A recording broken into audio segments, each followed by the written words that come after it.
Going on? I hope you guys are having a great day. My name is Dr. Boyce Watkins, and I wanted to come in and say hello to you. And I want to welcome you to drboycetv.com, the home for intelligent Black people. So today was an interesting day because Michael Eric Dyson is in the news, and not for a reason that I imagine he's happy about. Apparently, there's a Republican congresswoman or senator or something who has accused Michael Eric Dyson of flirting with her. So Representative Nancy Mace basically revealed, according to Mediaite, she revealed flirty private messages from Michael Eric Dyson sent to her following their fiery CNN clash over how to pronounce the vice president's name. Last month, Dyson and Mace clashed after the South Carolina lawmaker repeatedly mispronounced Vice President Kamala Harris's name. During a CNN panel discussion, Dyson accused Mace of disrespecting Harris and noted that her mispronunciation of the vice president's name represents the legacy of white disregard for Black Americans. Quote, when you disrespect Kamala Harris by saying you will call her whatever you want, I know you don't intend it to be that way. That's the history and legacy of white disregard for the humanity of Black people, Dyson said. After Mace refused to correct her pronunciation, Dyson later added, you're a white woman disrespecting a Black woman. That's pretty intense, right? That's kind of like, I mean, and really, and it is Kamala and Rudy Dolomite. What's going on? You said you like this, Rudy. You like when I go live? Okay, well, I can do more of this. Okay, so yeah, it's Kamala. It's not Kamala. You know, let's pronounce her name right. Why not? I mean, be respectful. Whether you're gonna vote for her or not, you ain't got to be jacking up people's name. Like I get called Bryce all the time, or Boris, or Dr. Boykins. Like I get that a lot. Anyway, so it is what it is. I understand that. But check this out. This is the part that's kind of confusing to me.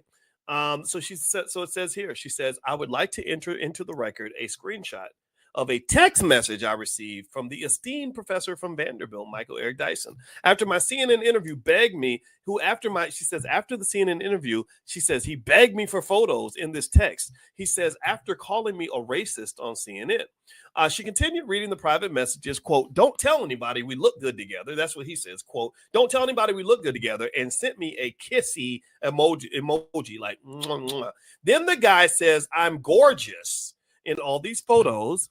I don't think he's been that out of shape on how anyone pronounces Kamala.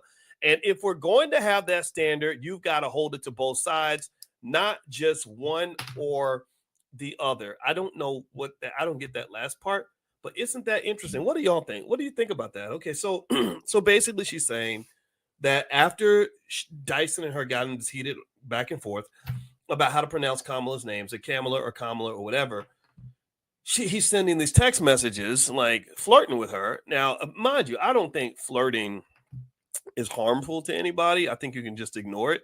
I've been flirted with before by women. I actually got flirted with by a dude once. I ain't gonna lie, that was a little awkward for me because I'm not, I don't rock like that. So if you think I'm handsome and you're a man, just you could tell me, but just kind of like just know, I'm not. I may not be in your target demographic. However, and plus I'm married. I got a wife. But the thing is that I think that this idea of revealing private text messages is not appropriate. Can we at least agree on that? Give me a yes if we can agree that releasing private text messages is not cool, right? Let's start there.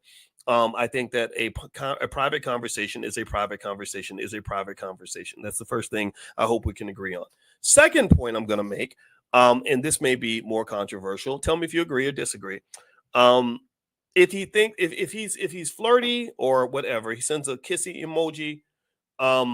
Maybe you can just respond and say, please don't send me stuff like that, or hey, that made me uncomfortable or something like that. I can get that. Actually, I can understand why flirting can be harmless, but at the same time it can just be annoying, right? You're trying to do business, you're trying to be taken seriously. You don't want people sending you kissy emojis or telling you how beautiful you are. It's not like she called and said, do you think I'm pretty? Do you think I'm cute? Right? So that was over the line, I think, a little bit with Michael. But here's the part where black man to black man, I would ask a simple question. The question would be, what in the hell were you thinking? What were you thinking, dude? What were you thinking? Like, why would you even send that message to this woman? I mean, let's just be clear. You just called her a racist, basically, which to me drives me crazy.